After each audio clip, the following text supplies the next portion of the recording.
Former FBI Director Robert S. Mueller III, the special counsel probing Russian interference in the 2016 election, on Capitol Hill on June 21, 2017. Andrew Harney Cup. If Michael Wolff's reporting is to be believed, Stephen K. Bannon's assessment of the most dangerous threat posed by special counsel Robert S. Mueller III's investigation is not the one you might have assumed. You realize where this is going? Bannon reportedly told Wolff. This is all about money laundering. Mueller chose Weissman first and he is a money laundering guy. Their path to F-ing Trump goes right through Paul Manafort, Don Jr. and Jared Kushner. It goes through Deutsche Bank and all the Kushner-s. Two quick explanations. Weissman refers to Andrew Weissman. He was one of Mueller's early hires, although not the first, and does have a lot of experience prosecuting financial crimes. Deutsche Bank is a German financial institution that has been an apparent focus of federal prosecutors, although not necessarily by Mueller's team, because of a loan of more than $250 million issued to Kushner's firm a month before the 2016 election. Bannon's argument is that Mueller's team is focused not on Russian meddling but on unearthing money laundering by Manafort, Donald Trump, Jr.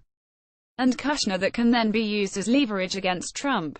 Manafort already faces money laundering charges from Mueller. Those charges may involve property purchased by Manafort in New York and Virginia through shell companies based in Cyprus.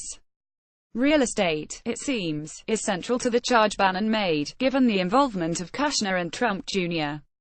in the industry. In light of that, we contacted Chris Quick, a retired FBI special agent who specialized in financial crimes and now runs a private investigative firm in South Carolina. He walked us through how money laundering works in the real estate industry and how others may be implicated in that criminal activity. With any money laundering, you're trying to make the illegally gotten money look legitimate. Quick said. So in the simplest terms, if you have real estate, you're going to buy a piece of property with the illegal funds, hang on to it, or have rental income from it, so that rental income is legitimate, and eventually when you sell the real estate, you get your proceeds out of it and by all accounts, it appears to be a legitimate transaction. According to U.S. law, any financial transaction of more than $10,000 involving illegal funds counts as money laundering. How do you buy the property in the first place without raising eyebrows? One way is to move the money for those properties into shell companies, Quick said. What they're hoping is that an investigator or someone who's digging around doesn't investigate or dig around into where the money came from for that company, he said. Most real estate agents have a limited ability to look into the legitimacy of a corporate entity, which makes it easier for the person hoping to launder the money to get away with it. Even investigators can have a difficult time tracing money when it comes from countries such as Switzerland where there are strict bank secrecy laws, or the Cayman Islands. Money coming in from a foreign corporate entity, though, also can serve as a red flag to investigators. Another is someone who buys a property and then quickly sells it. Others are how the company is formed. Delaware corporations add a level of opacity, too, or who is listed as being involved in the business. Manafort, Mueller's team alleges, was involved in laundering money directly. But others who knowingly facilitate money laundering could also be held criminally liable. If the bank knew or suspected that something was awry or suspicious with the individual or the company seeking to make a real estate transaction, Quick said, they could be held culpable. That failure by the bank, he explained, could include looking the other way and not scrutinizing the paperwork that was offered for the transaction. It's worth noting that in January 2017, Deutsche Bank settled with U.S. regulators after having helped Russian investors move $10 billion out of Russia. The charges faced by a bank involved in a deal to launder money through real estate would be related to conspiracy. Same holds for a real estate agent who knew that a deal was being made with illegal funds.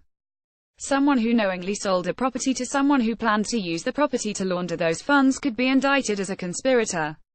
That's the Bannon theory, it seems. Trump Jr.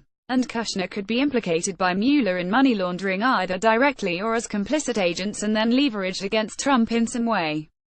This is not necessarily outside the purview of Mueller's Russia investigation.